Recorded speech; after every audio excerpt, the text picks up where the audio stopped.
So you're planning on quitting your job, but you want to know some things you need to do before quitting your job, or things you might need to put in place before quitting. If that's what you want to know, then definitely you've joined the right video. I'm gonna provide you with some tips and some things you should do before considering or before quitting your job. So in the meantime, guys, thanks for watching another video. Let's get into it.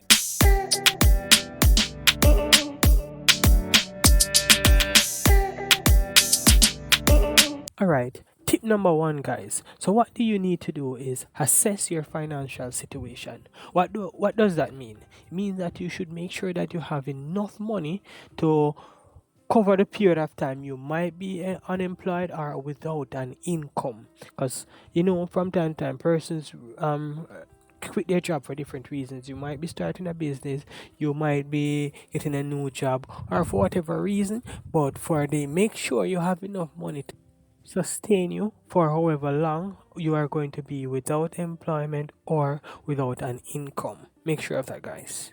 Moving on to the other one, what is that? Make sure you have a backup plan. Now, again, if it's a case where you're quitting to start a new job, make sure that you have already applied to that job. You might have already done your interviews already. You're successful in the interview, or if you're starting a business, make sure you have you're not you don't have just a plan, because yes, having a plan can be good enough, but make sure if it's either you have a solid plan as to how you're going to execute this business, or you have a plan and you've already started executing this business. You're probably halfway there. You just need to be hands-on now, and quitting your job would give you the time to just put that icing on the cake to kick your business off. So guys, make sure you have a backup plan. If you don't have anything else, do not quit your job if you don't have a backup plan. Now, moving on to another one. I'm pretty sure you might have done this already, but I'm still going to say it. Evaluate your reason for quitting. And what does that mean? Sometimes some temporary things come in our way and we just say, hey, I'm just gonna quit. And who knows, you might could have ride out the storm and just ask for probably some leave, ask for sick leave, or LOA leave of absence or something that could have just given you the time to focus on what you need to do and then get back to your job. So again, evaluate the reason and make sure that you're not just quitting because it's something come up that can be fixed in a week or 2 weeks. Make sure it's not a temporary reason you're resigning. It's something substantial and something that makes sense. It's a valid reason why you're really resigning. Guys, make sure. Now, with that being said, we're going to move on. So, as you know, the minimum time for resigning and before resigning your job is 2 weeks. Make sure you give proper notice, and that's the minimum. 2 weeks. So you give your time, you give your job, your employer, sorry, a 2 weeks notice. Say, hey, I will be resigning in XYZ. By XYZ time, yada yada. Your proper notice, and you just you give them a proper notice. You leave when you're supposed to leave and stuff like that. So why do you need to give proper notice? I mean, let's say you are the only person in your position, right? You don't want to just leave and say, hey, the business fails, if you should leave, right? Give them proper time to upskill someone and something like that.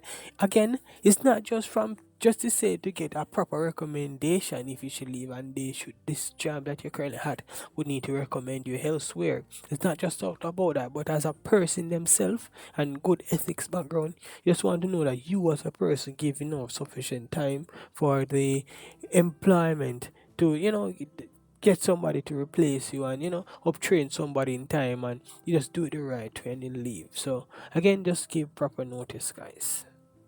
So similar to give proper notice, make sure you tie up all loose ends. Not just because you're resigning, you're gonna say, hey, I was assigned this task and I'm not going to do it.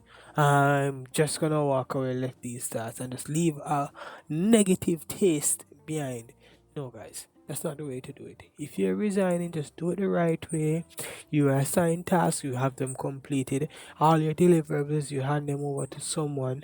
And get that person upskilled and just the right way so that that person should be able to work sufficient with all the adequate information. You pass it on the right way and just move on your merry way, guys. So just do it the right way. Just tie up all loose ends, guys. Remember, tie up all loose ends. So keep things professional, guys. That's the next one in line. So what does this mean? So avoid burning any form of bridges, or probably I'm resigning now, so I'm gonna tell this person my mind. I'm gonna say this. I'm gonna throw a tantrum. No, keep things professional. You just leave on a good note, guys. Because again, I don't know how much I can stress this in this one video.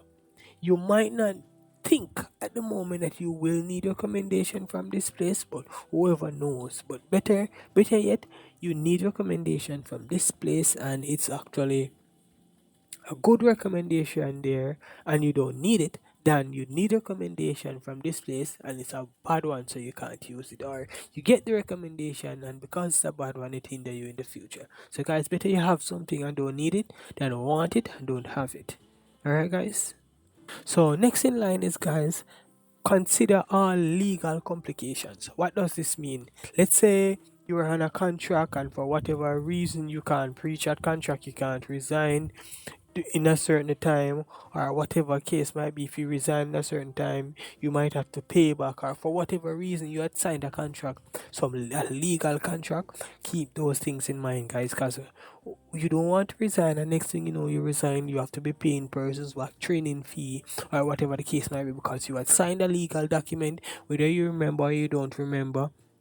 But again, guys, make sure so you cross all T's, dot all I's. There's there's no legal complication that's gonna come back and bite you in the long run, and everything is all good, all fine, no troubles, no worries.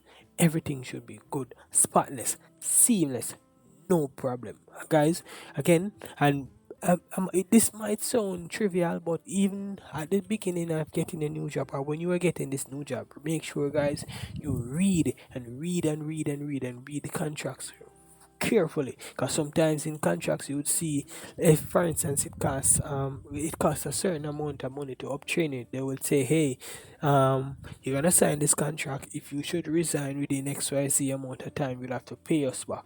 And if you did not read that properly, or whatever the case might be, and then you went ahead and resigned, those legal complications can come back and bite you, guys. So again, look out for that. And last one is not so much of a tip, but it's just advice in general. What this is remember, quitting your job has long-term impacts on your life, very long-term impacts. So what this means is, make sure that you've considered all possible options carefully. You've done all you could, you done the research, you're positive that, hey, after quitting this job, I'm gonna land on my feet, everything should be good, no silly moves, no funny moves, nothing. This is all good. You're all in the green light. Everything should be good. Again, guys, quitting your job can have some real serious long term effects on your life, and you don't want at the end of the day you've quit your job and hey, you're there looking like